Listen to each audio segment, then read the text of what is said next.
All right, I think it's time to get started.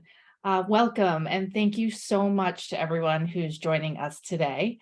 I am Emily Paisner, the head of marketing for Daybreak Health, and I hope that you all have had a great summer and are easing back into the new school year.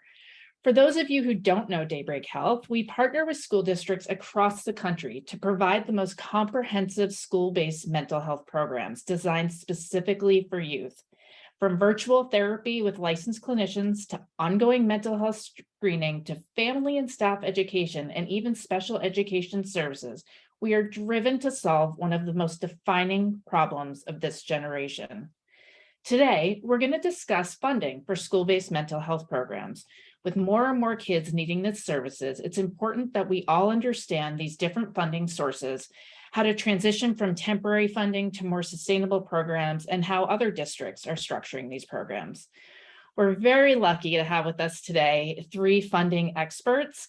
And before I hand it over to them, I just want to let you all know that we will be sharing a recording of this webinar within a few days. Please share any questions you might have throughout the webinar in the chat, and we will make sure to leave time at the end for any questions you may have. Hani, I'm going to turn it over to you to introduce yourself.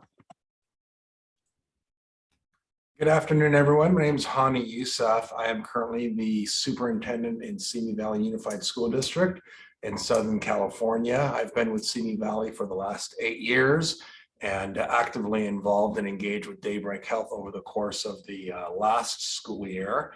And basically, I've got quite a bit of experience with trying to be as creative as possible with how it is we can maximize and extend all of the funding sources we have at our disposal and make sure it gets to our school sites, into our classrooms, and to support all students so that they can become the best potential version of themselves, whether they're in or out of the classroom. Thank you for inviting me. I look forward to chatting the next few minutes here. Thank you so much, Hani. Jada. Hi, good afternoon, everyone. My name is Jada Jackson. I'm currently in Palmdale, Antelope Valley Union High School District, and coordinator of student services. I've been at middle schools and high schools as a vice principal, assistant principal, and principal. Currently, I work in student services and develop student support centers. So we're looking at social emotional learning, PBIS, and how to support our students holistically, especially the mental health needs, working very closely with our school psychologists, our school counselors on their data collection to see the best resources we can have and present to our staff. So looking forward to today. Thank you, Jada. Over to you, Melissa. You're on mute. Thank you for that reminder. Good morning, everyone. Thank you for making time for us and sharing space on Zoom. I appreciate you being here. So I've been in education for a long time, but most recently, this has been a real passion for me, is leading this work related to whole child supports, wellness centers, multi-tiered systems of support. And I worked most recently as a director of student supports in Upland, but right now I'm working with Loyola Marymount University with their Center for Urban Resilience and restorative practices, as well as working with Oxnard Unified, helping them staff and train their wellness center coordinators and staff. But this has been a lot of really wonderful heart-aligned work for me, and I'm just so glad that finally the funding is beginning to follow these student-centered supports that have been so needed for so long. So thank you for inviting me in. Thank you so much, Melissa. And we really appreciate all of you taking the time to be here. So before we get started, I just want to quickly share some interesting findings from a report we've just completed called The State of Youth Mental Health in Our Schools, where we surveyed over 1,000 parents and 250 educators from across the country, representing various regions, incomes, demographics, job titles, and more.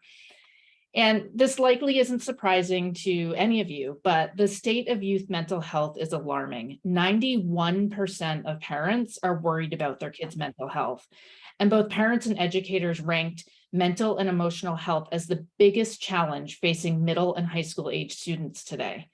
You can see here that the majority of educators ranked it number 1, even higher than school safety, cyberbullying, physical health and well-being, and social media addiction. But there are major barriers to accessing youth mental health care. There's a shortage of qualified mental health providers. Despite the scope and the severity of this crisis, the cost of care is unaffordable for most American families, and it takes too long to get care, with endless wait lists for both in-school and out-of-school services. And when a student can find a therapist, most of them have a hard time relating to their therapist because there's a lack of diversity amongst clinicians, and they don't typically represent similar cultures or backgrounds, and many times don't even speak the same language as the students that they serve. But there is good news. Our educators who are on the front lines with kids every day want to do more. And both parents and educators agree that schools should play the biggest role in providing mental health support. It's surprising to see some of the other categories that they rank schools over. But the question is, how are they going to do it with this inability to find and hire qualified in-school clinicians? With the increase in spending for mental health resources, districts are really being forced to get innovative for how they set up these multi-tiered systems of support. The top 3 services that districts plan to most heavily invest in this upcoming year include virtual mental health services, mental health screening, and mental health education. But how are they going to fund these programs? That's what we're here to talk about today. Here's where the educators in our survey reported how they're funding their school-based mental health programs. My colleague Gabby is going to facilitate a discussion in the chat to understand how the schools that are here today on this webinar are funding your mental health programs. While that discussion's going on in the chat, and I'm excited to see it afterwards, here's a quick overview of the 2 types of funds that can be used for scaling mental health supports: permanent funds and temporary funds. There are many types of permanent funds, and we've included a few of them here. Permanent funds can include local funds, and it is now very common for student mental health to be a key line item in school district budgets. In fact, over 50% of the districts who responded to our survey said that they use general funds to sponsor mental health services. In addition to this, federally, Medicaid is also a major source of funding for mental health and can be used based on student demographics. You'll hear more from Melissa about how she's worked with many districts using this funding source. And she stresses that a lot of districts do leave money on the table because they don't realize that they can qualify for this. It's shocking to learn that 60% of children in California are eligible for Medicaid. There are other permanent sources of funding which also connect to mental health, such as Title IV funding. Because these funds address improving school conditions for student learning, districts are able to use this because mental health issues do directly affect learning. In addition to permanent funds, there are temporary funds. Over $200 billion in funding has been made available. And relative to the scale of permanent funding sources, this is a massive and unprecedented opportunity for districts to support the mental health needs of their students. Many districts use ESSER funding, but many others aren't taking advantage of this unique opportunity, as it requires building an internal understanding of the funds and knowing that they can in fact be used for mental health support. In a moment, Hani's going to share his perspective on temporary funds and how they can be more sustainable than you might think. Now that student mental health is a national priority, which is great news, there are consistently new sources of funding being made available. Just recently, the Biden administration announced their school-based mental health services grant program, which is available. And with a relatively quick application, districts can use these funds to hire social workers or use teletherapy services like Daybreak to immediately scale supports. I'm now going to hand it over to Hani, who's going to share more on his philosophy around funding sources. Thank you, Emily. And good afternoon again, everyone. I think we first have to acknowledge the common practice in education is to really never spend any one-time money on programming or resources that are not sustainable. That's been the common practice. We acknowledge that, we recognize that, but these are not common times. So I say that because I'm going to use the state of California, for example, and I see, we've got guests with us from other states, but let me give you an example of something and hopefully it'll be relevant to wherever it is that you're living outside of California. In the state of California, there's a great deal of one-time money, which has not been the norm for us in the state of California. So that past practice of never using one-time money for something that's not sustainable or for resources that are not sustainable, over the course of the last few years, we've had to go back and reevaluate that strategy and that practice. Because what we're experiencing is a lot of one-time money. And the reason a state would do that, right, is they don't add money to your base grant that we're all funded for in terms of student attendance. So by giving us one-time money, the state's not on the hook for any continuity of funding sources. We've become wise, and I know that I've got colleagues in other parts of the county and the state who are doing this as well. There is so much one-time money coming to us, and they all have different expiration dates, and they all have different spending and allowable sources for them, that we're able to, what we thought was going to be a one-year partnership turning into a two-year partnership, turn into a three-year partnership. And right now we know we have funding sources for mental health services for our students through the spring of 2026. These are funding sources that we did not have 2 years ago, and we couldn't predict it to have now. And as Emily pointed out, we now know that the Biden administration and here in California, the state governor here is dedicating more funding specifically to student mental health services. So I do acknowledge that typically we wouldn't use temporary or one-time money to fund something that isn't sustainable. But here's what I would like to ask all of you.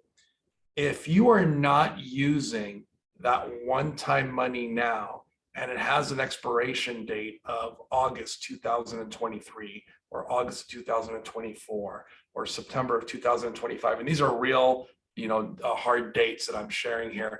If you're not using that money now, what are you saving it for?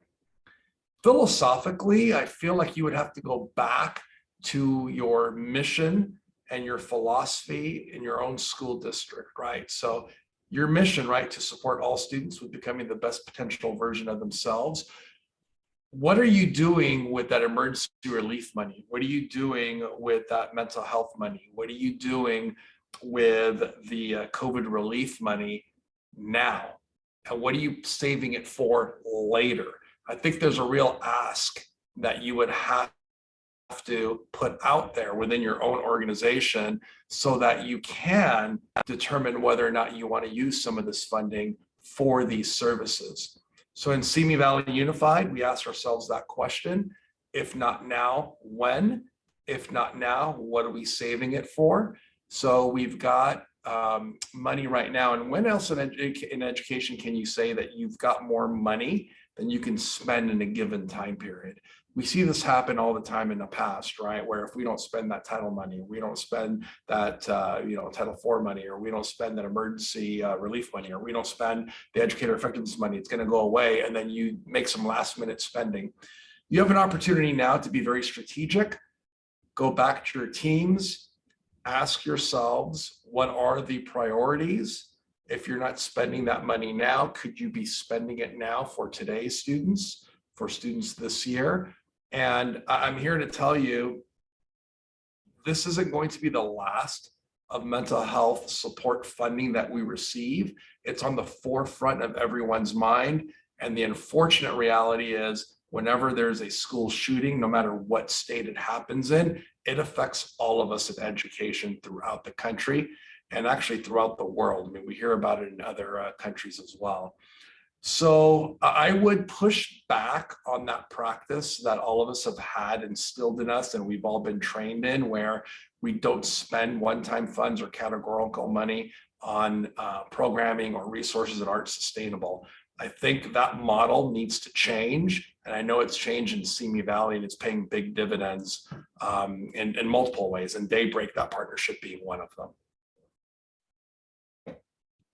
Thank you, Hani. I'm going to hand it over to Melissa to talk about some best practices applying for these grants. Melissa, you're on mute again. Sorry, I'm always muting myself, apologize. So just thank you to Hani for giving us that lens of a superintendent's view of driving this work. And it's so gratifying to hear that because, you know, when we look at different ways to find funding sources, we have to have executive level or cabinet level superintendent leadership in order to make these programs and these initiatives and these supports for students that are so needed right now get rooted. There's got to be that contextual or soil, if you will, readiness for this. So now from where I operate in the LEAs or in districts is, you know, the protocols and the programs level, if you will. So I'm going to go help to look at what grants are available and what funding sources are we taking advantage of. And I always like to say, as MTSS tells us, remove the silos and work in a collaborative, collective manner, because if you don't have that collective removing of the silos, what's going to happen is that you're going to have surprises. So it's either going to come from procurement, it's going to come from fiscal oversight, because they're going to be the ones that hold the purse strings on the money that you secure. Do you have cabinet level input? Do you have cabinet level and superintendent approval? And so let's just say all, you know, the planets are aligned there and you have all of that. Now, how do you ensure that you meet your deadlines and that you're looking at the rubrics for the grant writing? Do you have someone that can contribute? Because it's not going to be just one person. It's going to be again, a collective effort to make sure that all of the things that are required for the grant application is, you know, understood, and that those deadlines are met.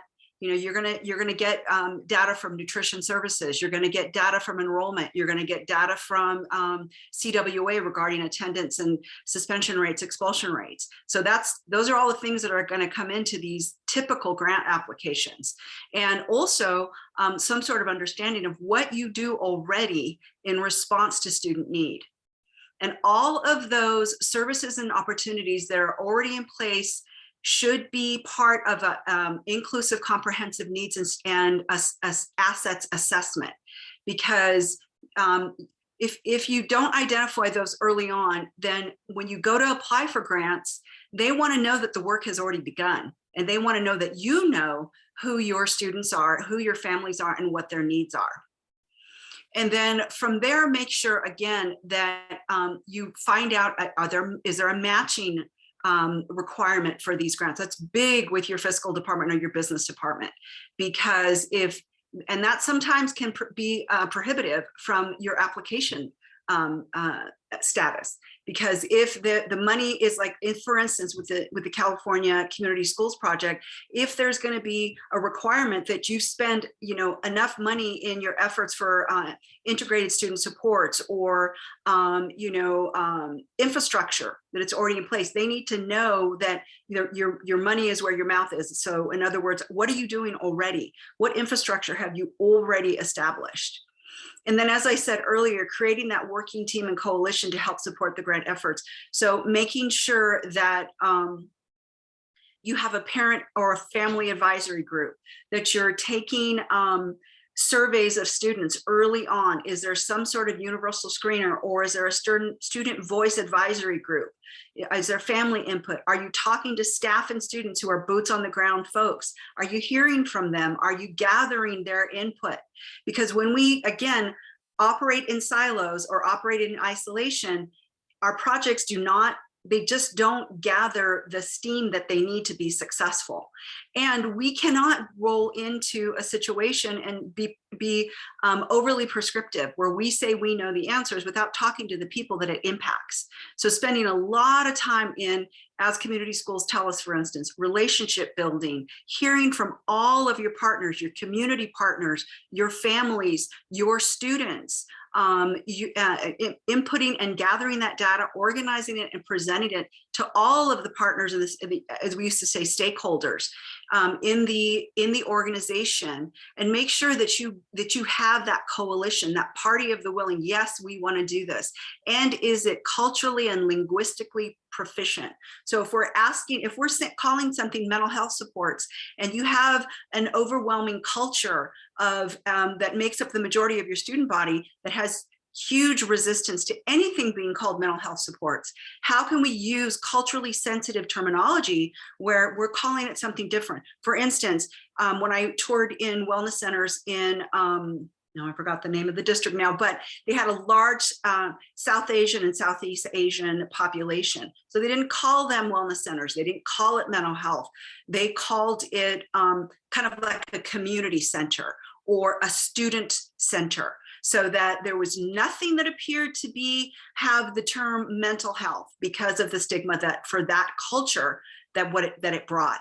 And we do other things that are things like if we're having a strong mentorship program or peer mentoring, if we have some sort of what we call anticipatory guidance system that's in place and robust, and we have counselors online for that, and other paraeducators or staff, are we identifying them? Are we asking them to be a part of the planning process or the grant writing process? Are we gathering data of what they do, informal all the way to formal? If people are, if there's bits and pieces of this happening, how do we know it's happening, and what's the evidence that it's happening? And you have to gather that data, because that's going to be your needs assessment, and you have to share it robustly with all your stakeholders, from people who come in, maybe that are your SAP providers or your student assistant program providers, to, if you have partnerships with nonprofits, faith-based organizations, hospitals, other managed care providers. And remember to always include teachers, paraeducators, classified staff. Again, also using student voice through the form of universal screeners, other ways that you're gathering evidence from all stakeholders to impact your decisions, so nobody feels left out of the decision-making process. Of course, first and foremost, getting that cabinet level and superintendent support and input before taking on a project that is going to impact the whole district vertically. Thank you. Thank you so much, Melissa. And I'm going to, in a minute, hand it back over to Hani, who's going to talk about how to make that case to those senior leaders within the district as well. Beyond the federal grants, I just wanted to take a moment to call out, I know there are folks calling in from all over the country, and primarily from the states that are listed here. And so we wanted to highlight some state-specific grants for you all. There are community school grants in California, which has been huge for some districts like Ontario, Montclair, and Oakland Unified. And this grant is relevant when districts are impacted heavily by poverty. At the end of the presentation, I will share with you the contact information of our regionally focused team members who would be happy to dive deeper into state-specific funds with you all if you'd like. Back over to Hani, who's going to share what he looks for when his team approaches him with a proposal for new programs or areas of investment. And after that, Jada is going to take a deep dive into her playbook for building the case for care. Thank you. Number one question, is this good for kids? That is the number one question, right? So is this good for kids? Because that's why we're here, right? We're here to support all of our students, all capital A, capital L, capital L. And here's what we're hearing. We're hearing, and you heard this a little bit earlier today, we're hearing that parents are struggling to find the necessary support for their students. Whether you've got clinicians who are just at their max and can't take on any more clients, whether certain insurance isn't going to cover the services, whether the times are just not appropriate, whether there's resistance from their child because of lack of familiarity or lack of connectedness, there isn't a relationship there. Bottom line, what we are about to undertake right now, and I don't care what it is, it could be a math program, it could be, response to intervention, it could be, replacing the playground equipment. Is this good for kids? That's your fundamental question. And if you don't do this, right? So if we don't do this, then what are we doing? What do we have currently in place that is meeting the needs of the students if we don't go down this road and provide these services? So it's going to take some self-reflecting, right? And you would hope that you already have a relationship with your immediate supervisor or immediate supervisors or those in authority at the district level, so that you can have these types of questions and these types of conversations and these types of back and forth regarding especially something as sensitive as mental health services. We saw a need in Simi Valley for the reasons that I mentioned. Parents told us they had a hard time.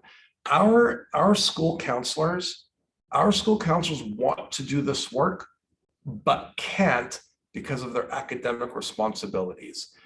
Every counselor that we have in our district will drop everything they're doing in a heartbeat to support students, but their inability to provide that ongoing care, that deeper level, that tier 2, that tier 3 need that a student may be asking for and may not even know that he or she needs. So the partnership with Daybreak Health allows us to do just that, partner with them.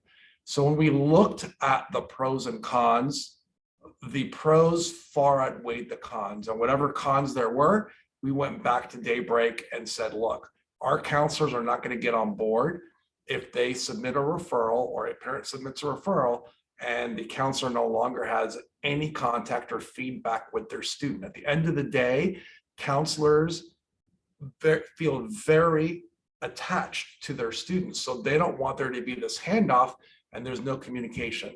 We went back to Daybreak Health and said, look, our counselors, here's what they're saying, here's what they're concerned about. And Daybreak Health and our counselors were able to actually have that conversation together. And we put the process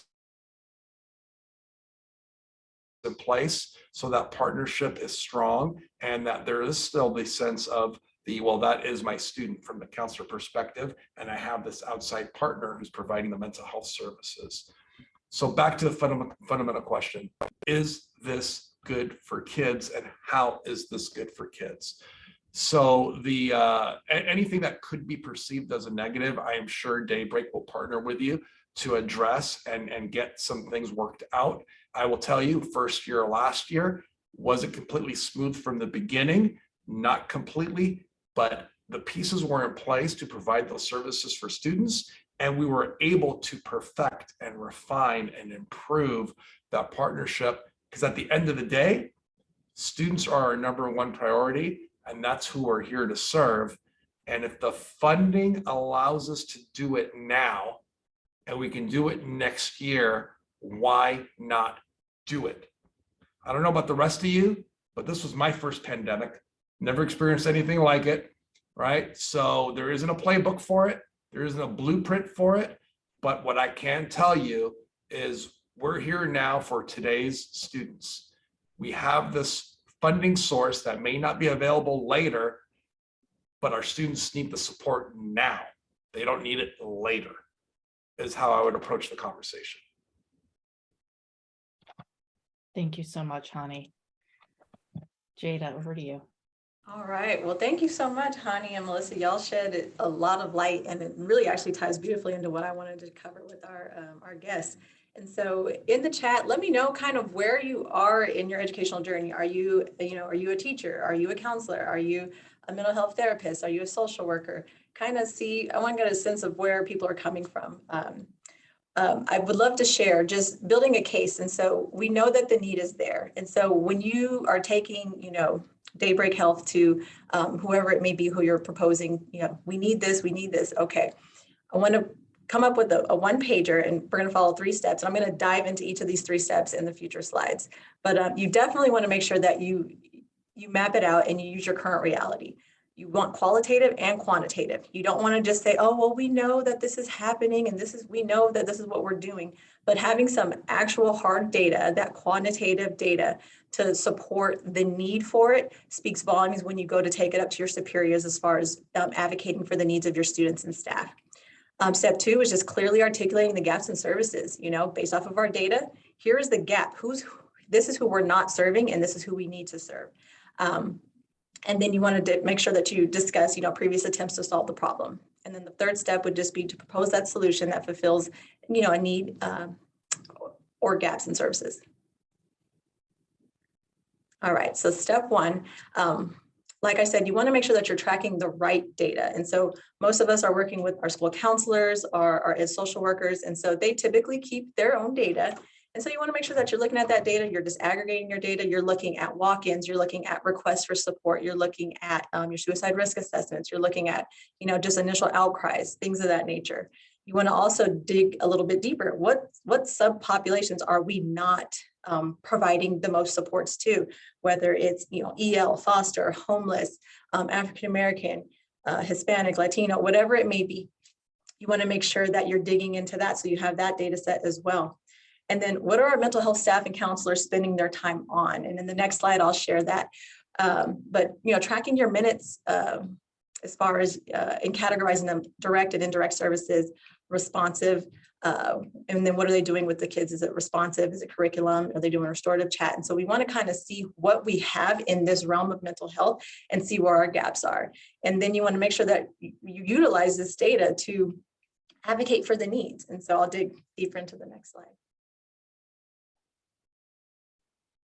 So last year, I was actually in Texas last year. This year I'm in California. Yay. So for my Texas peeps, shout out to North Dallas, Frisco ISD. I had the pleasure of working with some phenomenal school counselors. And so working with them, they had developed a system to where they tracked all of their counselor activities, whether it was indirect, direct, guidance curriculum, as far as the second kind of piece to what they were tracking with students. Now, there is a similar, so they created this analysis tracking system, but AXA, which is the Association for School Counselors, they actually have a time analysis calculator as well. And so this is kind of what it looks like when it's filled in. So color coded, we're able to see how are we spending our time? How are my counselors spending their time? Is it direct, indirect? And then kind of what are they doing with that time? And so this is just a brief little snapshot of what that looks like. And then finally, kind of putting it all together. So time analysis by category. So most of the time, and I'm sure almost all of our mental health professionals would agree, it was spent in responsive services. And so we're just on a hamster wheel trying to just keep up with the demand, And so I think Melissa and Hani both address the need, our counselors, their hearts bleed for our kiddos. That's why we're all on here, right? All of our hearts bleed for our kiddos. And so when you're unable to service a kid, it just eats at you. And so being able to see, goodness, we're spending all this, time in responsive services. How can we get proactive? How can we fill the need? What are the gaps that we have? And so making sure that you are collecting the data to see where your gaps are is key, step 1 to creating that plan for what your school site needs or your district needs. This is another time analysis by tier. And so as students are coming in, my counselors would check, is it emotional? Is it academic? Kind of what they're coming in for. They would have some notes, and then they would put what they would tier each of the interventions that they would do with kids. So that way we can see where we're spending our time. You can go ahead and click the next slide. And this is probably true for everybody. If you're familiar with MTSS at all, you know that tier 3 being 50% is out of control, which speaks to the need of the supports that are needed at the tier 3 level. And so this is kind of a synopsis of what my year last year looked like with our kiddos, 50% needing tier 3 supports. We were just drowning and we just didn't have the time. Hani, you mentioned, our counselors their scope is, solution focused brief counseling. Their scope isn't therapy. And so there's that need for that. And so making the case, using this data and making the case to, our district level school counseling coordinator, and then our mental health coordinator, our school psychologist, everybody's seeing this need, but having this, quantitative data. Here's how we're spending our time. Here is what we're doing with the kids. And then here's our need. Is very beneficial. And so once you have your data, you want to make sure that you clearly articulate your gaps in the services. And so, determine, are the students' needs being met? Looking at my previous data, no, we're not meeting the needs of our kids, right? Kids are going to slip through the cracks just by the nature of just, like Hani said, the pandemic it's been rough. Students requesting support versus receiving it. If you have a line out your door and you're unable to get to kids, that speaks volumes. Waitlist and providers.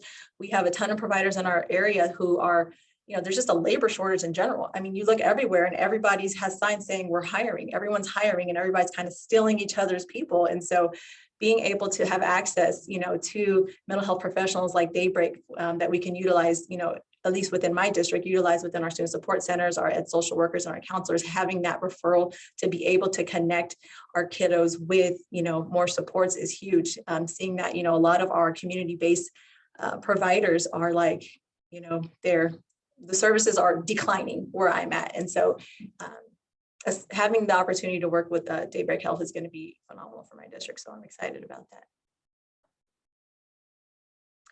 And lastly, you want to make sure that you kind of make it all clean and all together as far as your proposal. I know Melissa talked about the grant writing process, but before you even get there, you need to make that case to your cabinet, your assistant superintendent, your superintendent of what you need to do, right? So, propose a solution, have a team come together. If it's, decided that, look, here's our gaps, you talk to your counselors, you talk to your students, you talk to your teachers, you talk to your site level administrators, what is your need? And so it may be hiring additional staff. Like I said, services like Daybreak. You got to quantify the impact, the number of additional students supported with using Daybreak versus if we didn't have them, what would that look like? What funds are available? You got to do the preliminary work before you kind of make your proposal. You want to make sure that you know what you know and what funds you have to spend. Hani, you talked about sustainability, and that's critical. I remember coming into the district office, and my superintendent was like, "What's your 5-year plan? How are you going to make sure this is sustainable?" Because in education, a lot of things come and go, but the good things that are great for kids, we always find a way to keep it. And so even though it's temporary funding right now, that's okay. Utilize that funding because like Hani said, what are you going to do with it? Where's it going to go? But having that 5-year plan, okay, we're going to roll from this to maybe, general fund, whatever it may be, but making sure you have a sustainable plan of what that looks like will require you to go and talk to your business services or your CFO, whoever that may be at your district. Having those conversations helps you kind of craft your plan and your thought process. So that way you're prepared to discuss that. And then you want to create just a concise one-pager. You want to make sure you look for holes and ask people to look at your plan. Like, hey, does this make sense? What am I forgetting? Don't take it personal. That's their job. You got to have, you got to be able to ask for some constructive criticism and some feedback, because sometimes we get so excited about what we're trying to do, but we don't think of something that somebody else may think of. And so ask people to pick apart your plan before you go make your proposal. And they'll highlight some things. And like Hani said, he went back and forth with Daybreak to make sure that his needs for his counselors and his school sites were met. And so that's really important when you're talking about the mental health of our students. It's important. So we want to make sure that we're prepared with that conversation.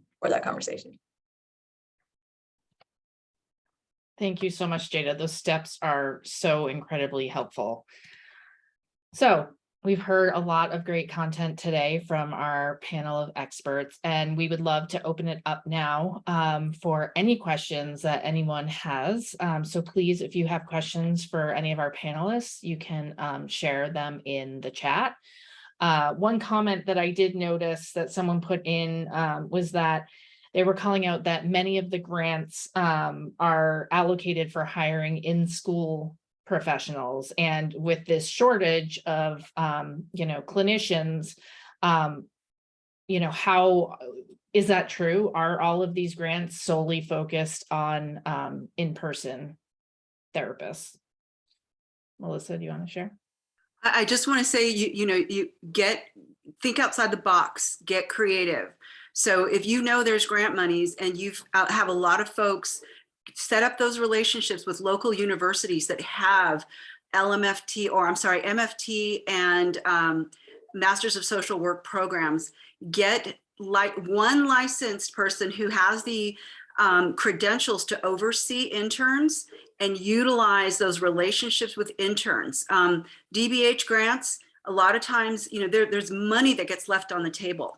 And if you build those relationships, because as you guys know, it's all about relationships, build those relationships, build relationships with, as was spoken to earlier, with, the people that are going to fiscally advise you, can I strengthen my relationship with outside providers such as Daybreak?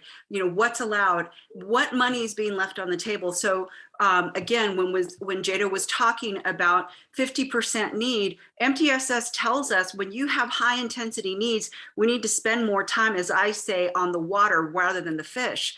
So if the water means that classroom, so what kind of classroom support? Are you having behaviorists go in and support teachers and staff for trauma-informed practices, for instance, and functions of behaviors in the classroom so that we can make sure the water is good for the fish as well as making sure the fish have what they need as well. That's my analogy when I want to talk about foundational supports. And then also follow. In California, there's always assembly bills on the table.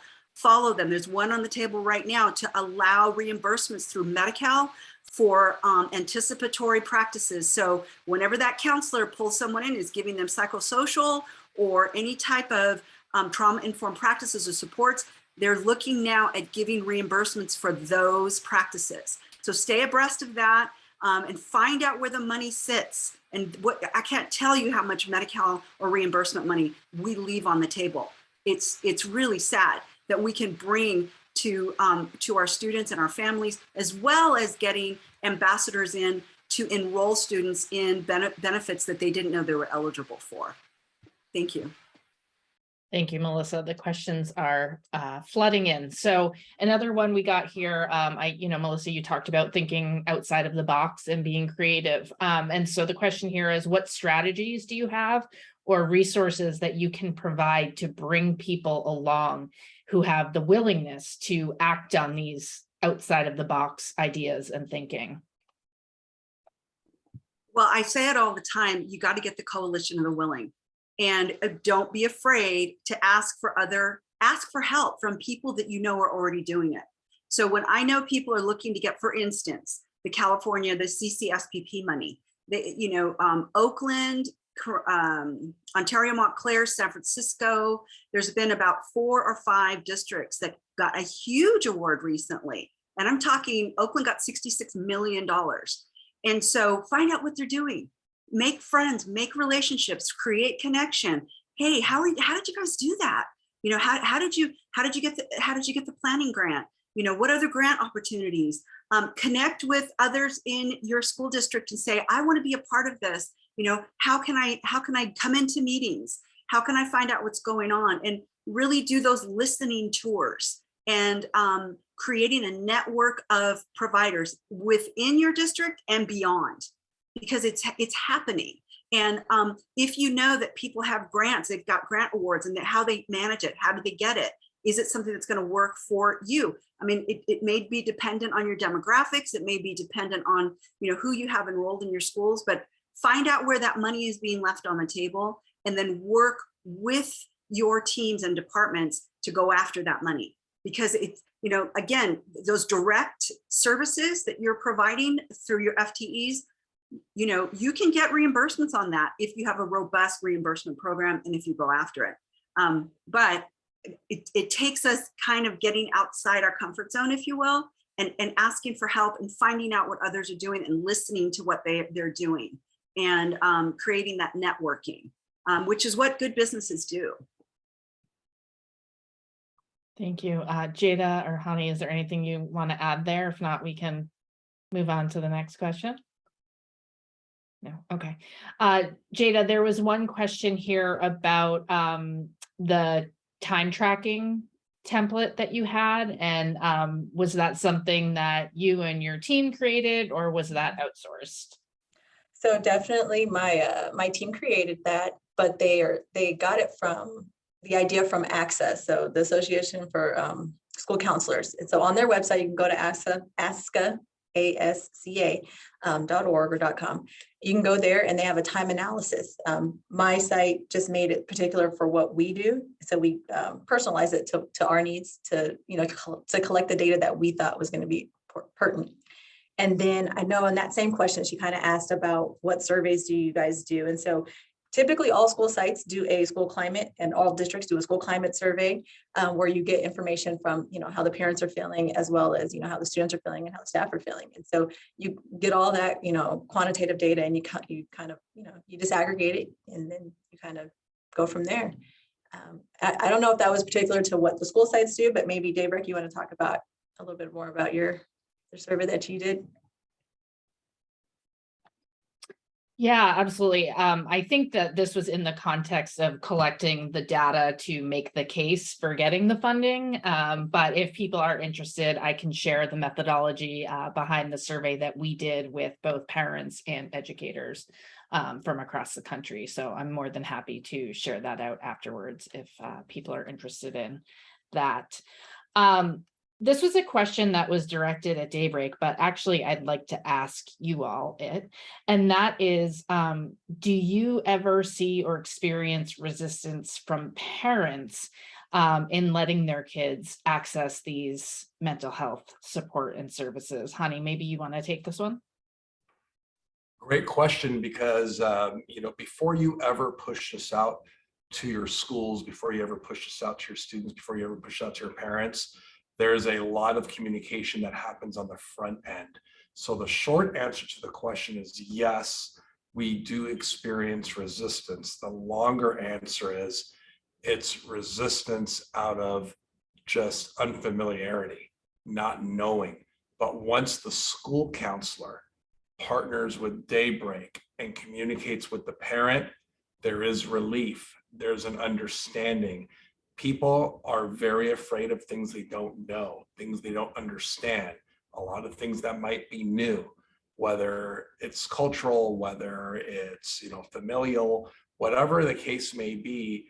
We've experienced a great deal of success once the relationship that has already been established continues to be fostered, and the phone is picked up or a meeting is had and an explanation is given.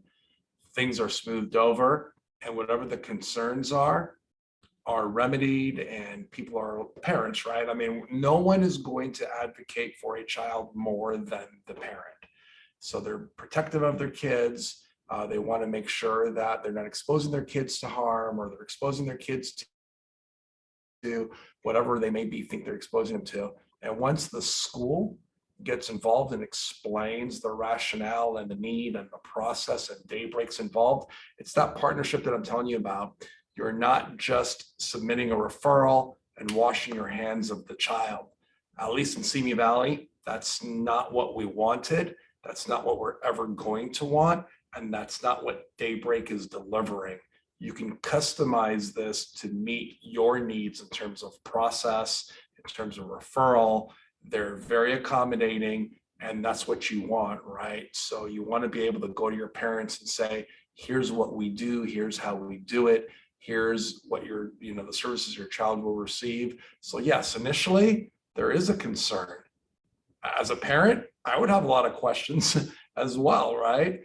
But the school reaching out to me, and there's an understanding, I get my questions answered, and away we go. So yes, on the front end, there could be some concern, but through those relationships, through those conversations, and through the interactions, parents get it and they get on board.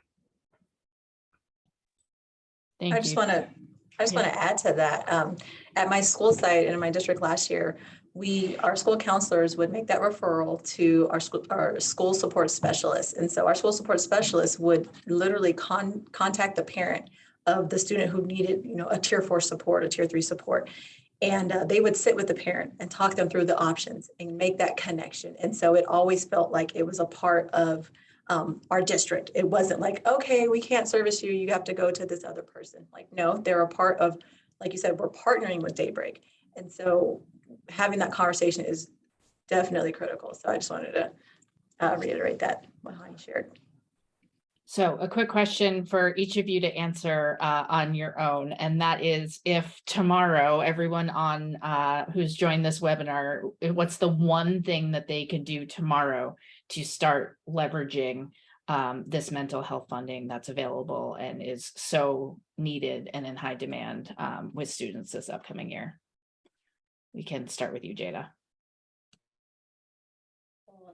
Like I shared, you gotta go have those conversations at the school sites with the principals, with the school counselors, with your mental health teams, and see where they feel the gaps are. And then you gotta have those conversations with the funding specialists and see what's a good fit for your school site. And so definitely start the conversation, look at the qualitative and quantitative data to make your case for whoever it is you have to present to. Great. Melissa? Data-driven decisions. So all decisions, the data has to be there. So go gather it wherever it is, then cascade your communication, over communicate. Don't just say I sent an email 2 weeks ago and I don't know why nobody answered. Cascade your communication, because when you do that, you build relationships based in trust. And relationships, I can't say it more, and everybody on this call knows it. That's where you get things done, is building strong relationships, centered in trust. Hani, you're up. I would say create a list of what you're currently doing to address the mental health needs of students. Create a list. Take a look at that list. Does it cover everything you're doing? If it does, second question. If it already does meet the needs of students, then you should feel good about that. If you can do more, what more can we do would be the second question. I would start with that list. So yes, I would agree, take a look at the data. I would agree, take a look at your relationships. But what are you currently doing in your district to meet the needs of students?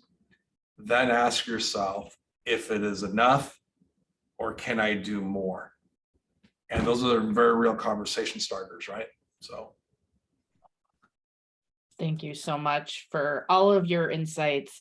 We cannot thank you enough for your expertise and everything that you are doing every day to support the mental health needs of your students.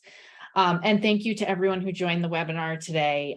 If you want to learn more about Daybreak Health and how we partner with school districts to provide multi-tiered mental health programs to students, please reach out. As you can see, I've shared the contact information for specific regions. We'd be happy to consult with you on the various funding options that are available. And have a fabulous day and a great start to the school year. Thank you so much.